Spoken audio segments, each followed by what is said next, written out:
사무엘하 17장 15절. 후세는 곧장 소식을 전해 주었다. 제사장 사독과 아비아달에게 아히도벨이 압살롬과 이스라엘의 장로들에게 제안한 내용을 설명한 후 자신은 이런저런 내용의 제안을 했노라고 말해 주었다. 그런 다음 후세는 이렇게 말했다. 어서 다윗에게 사람을 보내어 지체하지 말고 오늘 밤에 즉시 요단강을 건너가라고 전하십시오. 그렇지 않으면 왕과 부하들이 모두 죽고 말 것이요.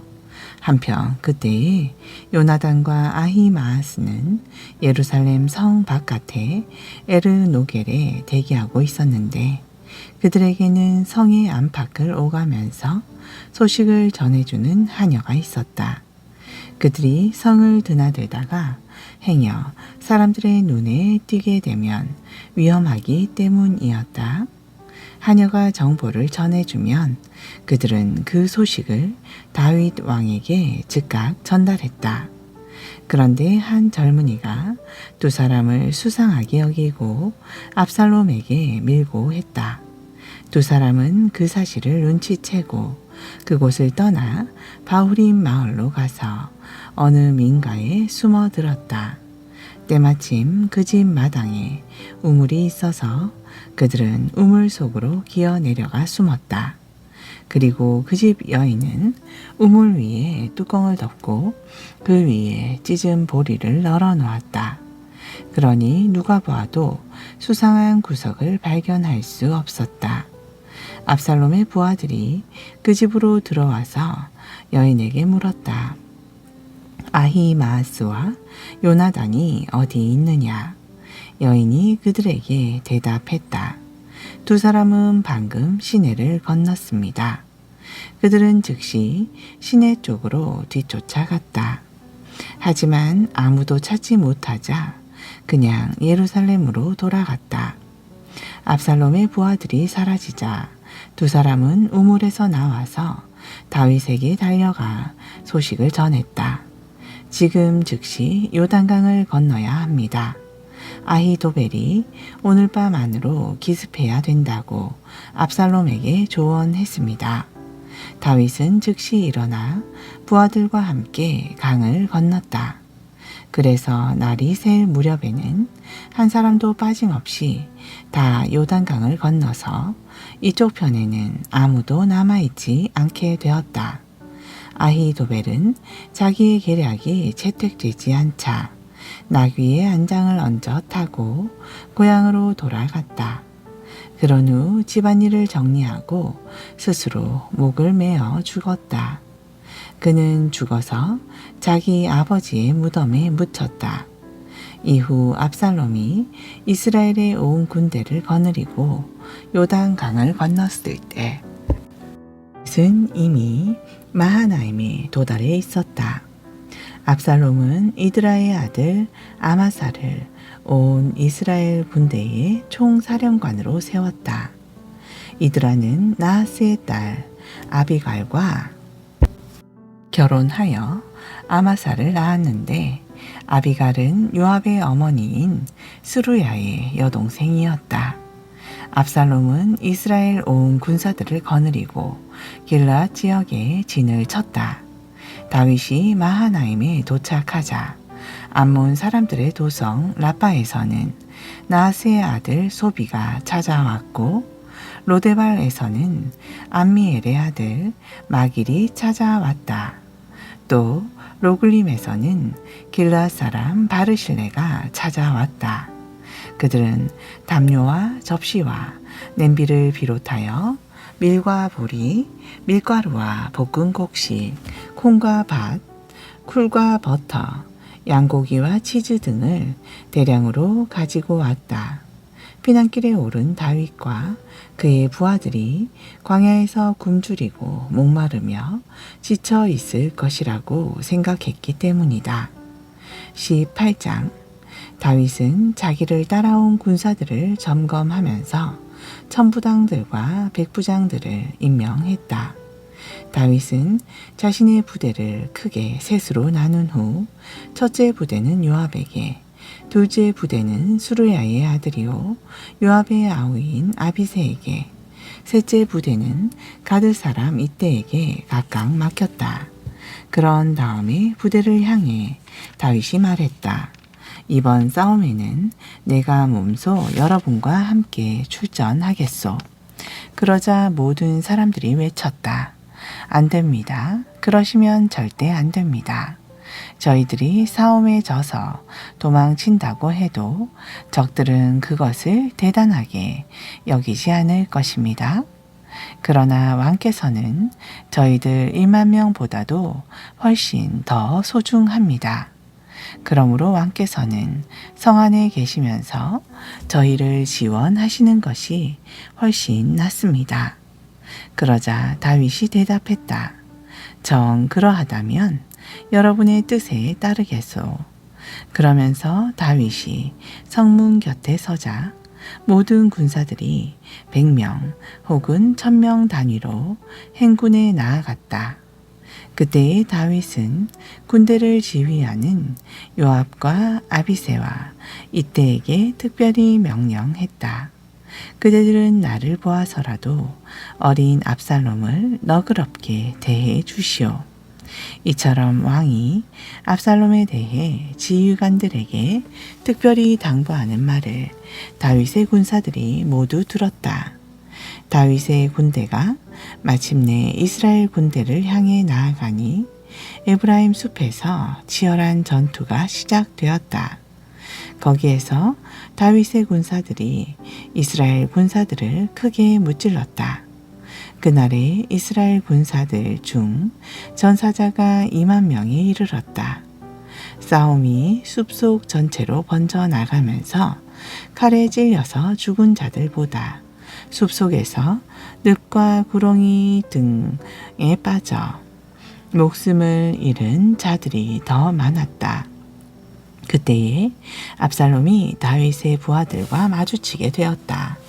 압살롬은 노새를 타고 달려가고 있었는데 그의 노새가 상수리나무 아래를 지나갈 때 나뭇가지에 압살롬의 긴 머리채가 휘 감기고 말았다. 그래서 압살롬은 나뭇가지에 매달려 있었고 노새는 혼자서 계속 달려나갔다.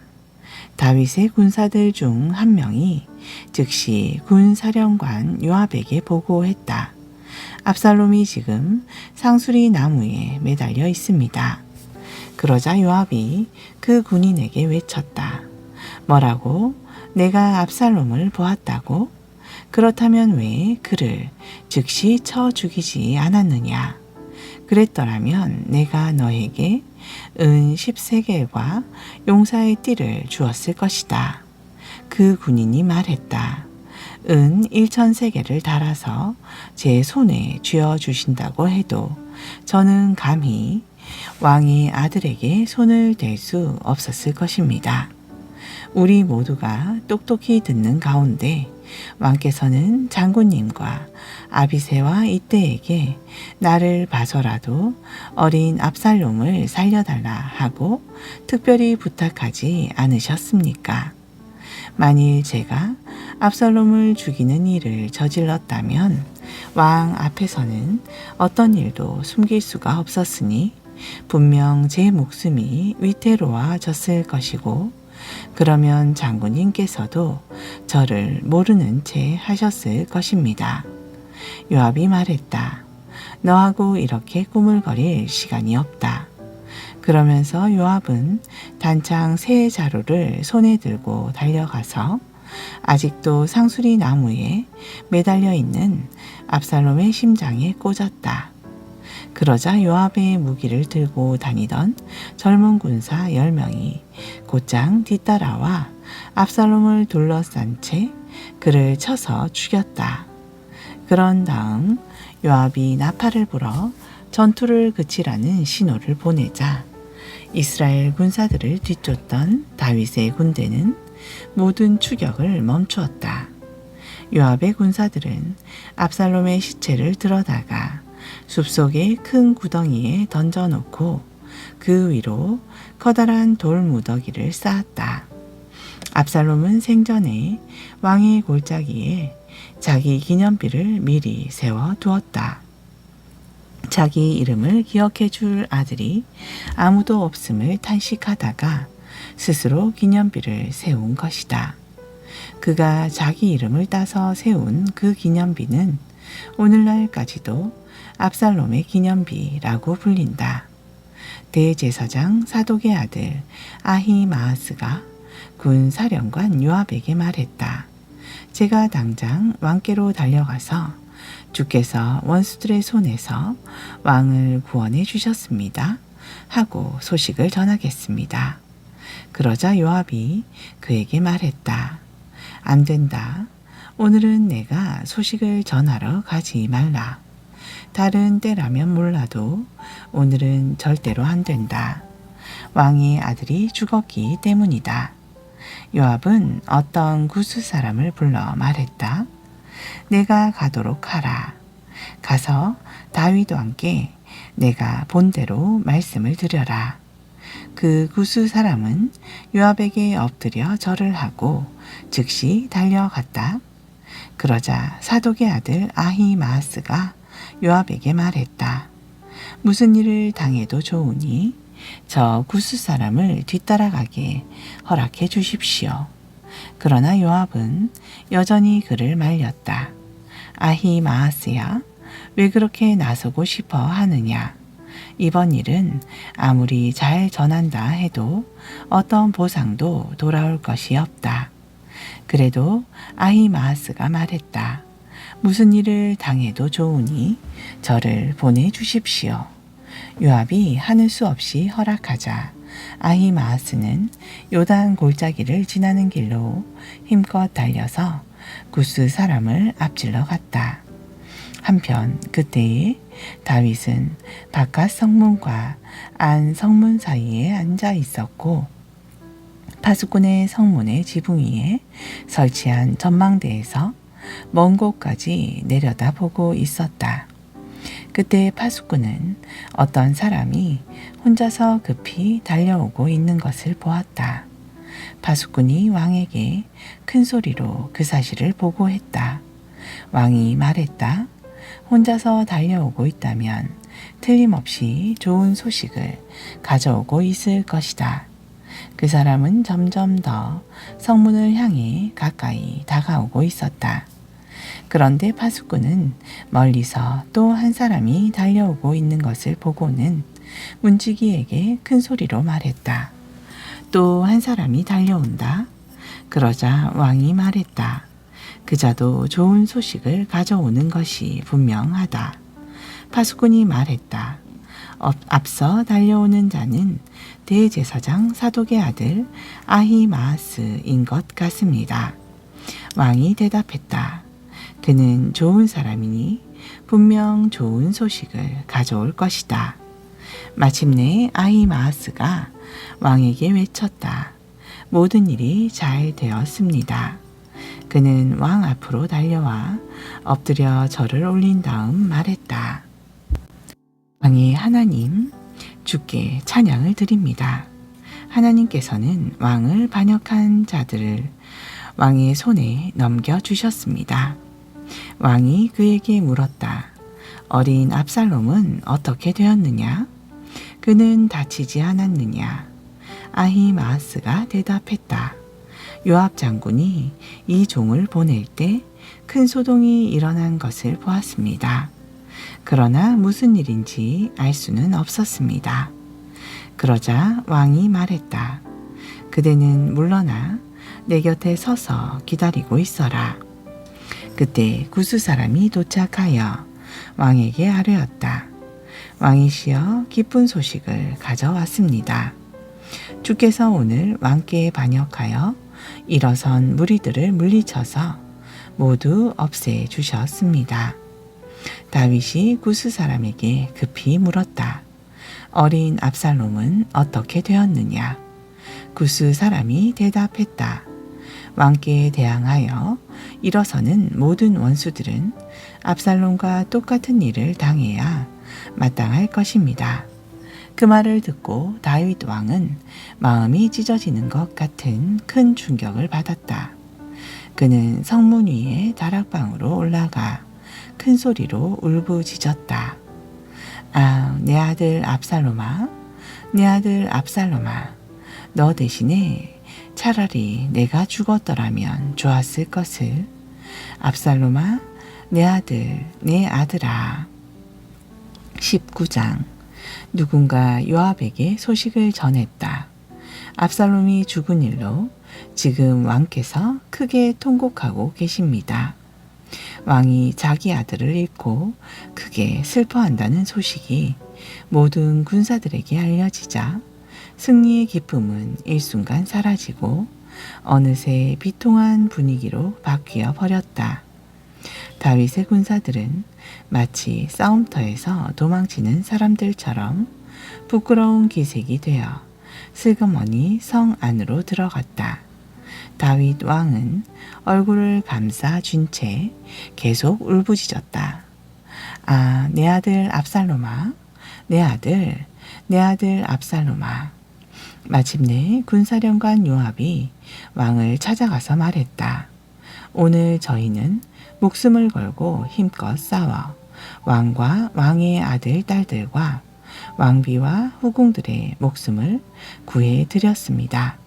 그런데도 왕께서는 모든 사람들을 오히려 부끄럽게 만들어 버리셨습니다. 왕께서는 왕을 사랑하는 사람들보다 왕을 미워하는 무리들을 더 사랑하십니다. 왕께서는 저희 신하들이나 군사들은 왕께 아무것도 아니라는 사실을 오늘 잘 보여주셨습니다. 그렇다면 압살롬이 아직도 살아있고 저희들이 모두 죽었더라면 왕께서 더 기뻐하셨겠습니다. 왕이시여, 이제는 진정하시고 왕의 사람들을 인정하고 오늘의 승리를 치하해 주십시오. 만약 왕께서 지금 그들을 격려해 주시지 않는다면 오늘 밤 안으로 모두가 뿔뿔이 달아나서 왕 곁에는 아무도 남아있지 않을 것입니다. 그러면 왕께서 젊은 시절부터 지금까지 당한 그 어떠한 환난보다도 더 혹독한 어려움을 당하게 되실 것입니다. 그러자 다윗 왕은 정신을 차리고 자리에서 일어나 성문에 나와 앉았다. 왕께서 성문에 나와 앉아 계신다는 소식이 사람들에게 전해지자 모두가 왕 앞으로 나왔다. 그 사이에 이스라엘 군사들은 저마다 자기 집으로 도망쳐 들어갔다. 이스라엘 지파들 사이에는 의견이 분분했다. 적들의 손에서 우리를 구해 준 것은 다윗 왕이시다. 우리를 블레셋 사람들에게서 건져준 것도 다윗 왕이시다. 하지만 압살롬 때문에 그분께서 이 나라를 떠나갔던 것이다. 그러나 우리가 왕으로 세운 압살롬은 싸움터에서 이미 죽었다. 이런 판국에 우리가 다윗 왕을 다시 모셔오지 않을 이유가 무엇이냐? 온 이스라엘 사람들이 하는 말이 다윗 왕에게 전달되었다. 그러자 다윗 왕은 제사장인 사독과 아비아달에게 사람을 보내어 전하게 했다. 유다의 장로들을 불러 모아 내 말을 전하시오.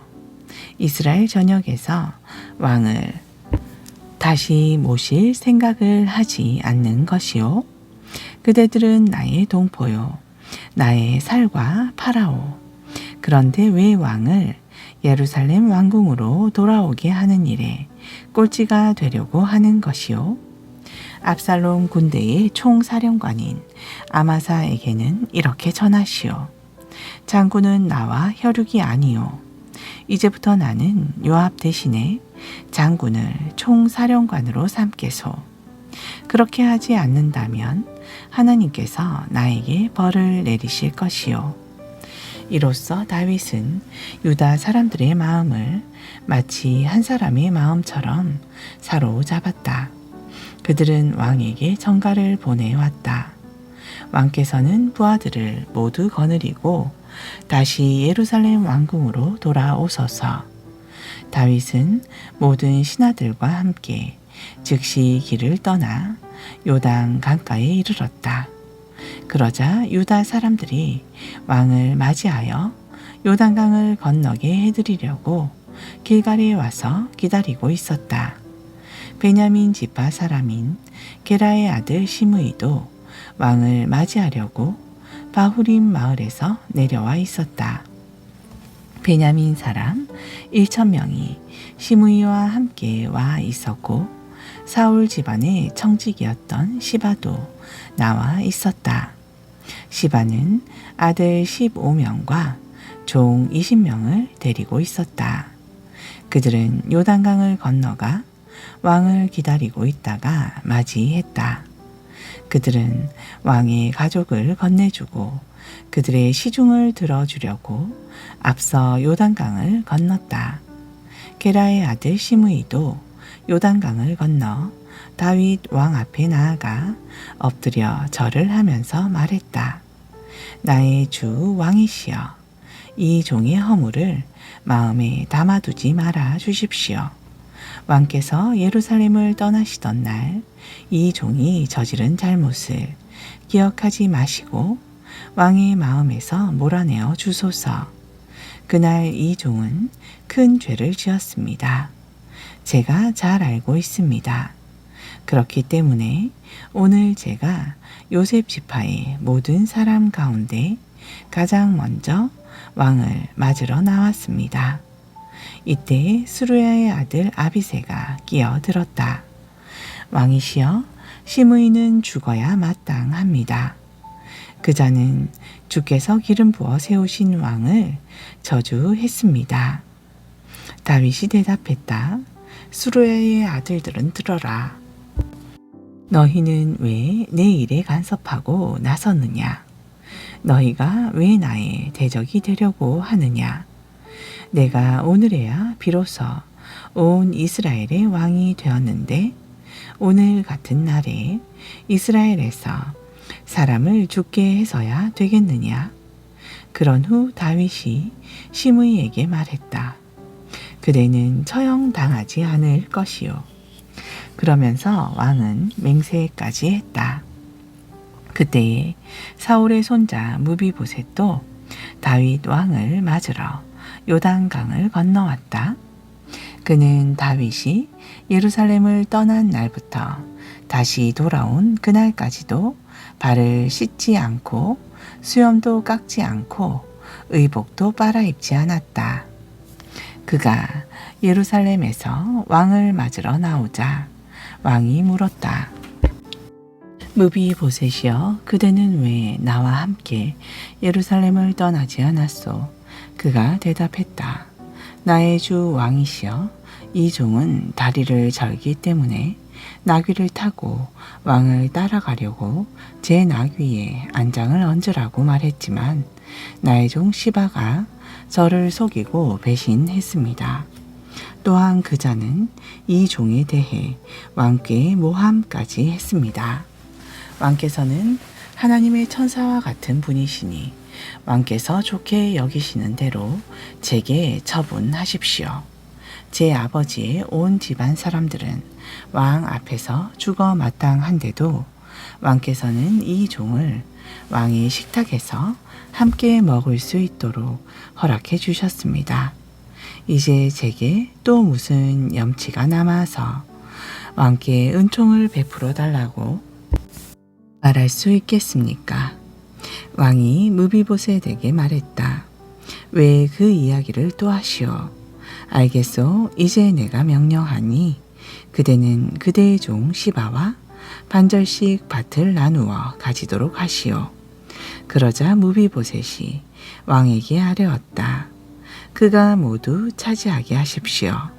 왕께서 이처럼 다시 안전하게 돌아오셨으니 저는 더 이상 바랄 게 없습니다. 아멘. 약전서 누가복음 18장 9절. 자기들만 옳다고 생각하면서 다른 사람들을 업신여기는 사람들을 향해 예수께서 비유로 말씀하셨다. 두 사람이 기도하러 성전에 올라갔소. 한 사람은 바리새파 사람이었고 다른 한 사람은 세리였소. 바리새파 사람은 따로 서서 이렇게 기도했소. 하나님, 저는 남의 것을 빼앗는 강도나 정직하지 못한 사기꾼이나 간임을 저지르는 그런 사람이 아니라는 것이 얼마나 감사한지요. 더구나 저기 있는 세리와도 같지 않습니다. 저는 일주일에 2번씩 금식하고 11절을 꼬박꼬박 하나님께 바치고 있습니다. 그런데 세리는 멀찌감치 서서 감히 하늘을 우러러볼 생각도 못하고 가슴을 치며 기도하기를 오 하나님, 이 죄인을 불쌍히 여기시고 자비를 베풀어 주소서 하였소. 내가 당신들에게 분명히 말하겠소.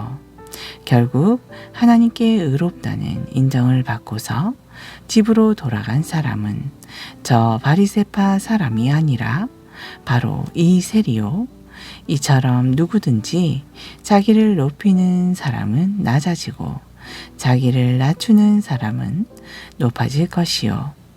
사람들은 아기들까지 예수께 데리고 와서 예수께서 손을 얹어 축복해 주시기를 바랐다. 제자들은 그런 사람들을 나무라면서 그냥 돌려보내려 했다. 하지만 예수께서는 어린 아이들을 가까이 부르시며 말씀하셨다. 어린 아이들을 막지 말고 모두 내게로 오게 하여라. 하나님의 나라는 이런 어린아이들 같은 마음을 가진 자들의 것이다. 내가 진정으로 너희에게 말한다. 누구든지 어린아이처럼 하나님의 나라를 순전히 받아들이지 않는 사람은 결코 거기에 들어갈 수 없다. 어떤 유대인 관리가 예수께 여쭈었다. 선하신 선생님, 제가 어떻게 해야 영원한 생명을 얻을 수 있겠습니까? 예수께서 그에게 대답하셨다. 지금 당신이 나를 선하다고 하셨소? 하나님 한 분밖에는 선하신 이가 없소. 당신은 계명을 잘 알고 있을 것이요. 곧 간음하지 말라, 살인하지 말라, 도둑질하지 말라, 거짓 증언을 하지 말라, 내 부모를 공경하라 하지 않았소. 그 관리가 대답했다. 잘 압니다. 저는 이 모든 계명을 어릴 때부터 지켜왔습니다. 그 말을 들으시고 예수께서 그에게 말씀하셨다. 당신에게는 아직도 한 가지 부족한 것이 있소. 당신이 가진 재산을 다 팔아서 가난한 사람들에게 나누어 주시오. 그리하면 당신은 하늘나라의 보화를 차지할 수 있을 것이오. 그렇게 행한 후에 와서 나를 따르시오. 이 말씀을 듣자 그 관리는 침울한 표정을 지으며 몹시 근심하였다. 사실 그는 아주 많은 재산을 지닌 큰 부자였기 때문이다.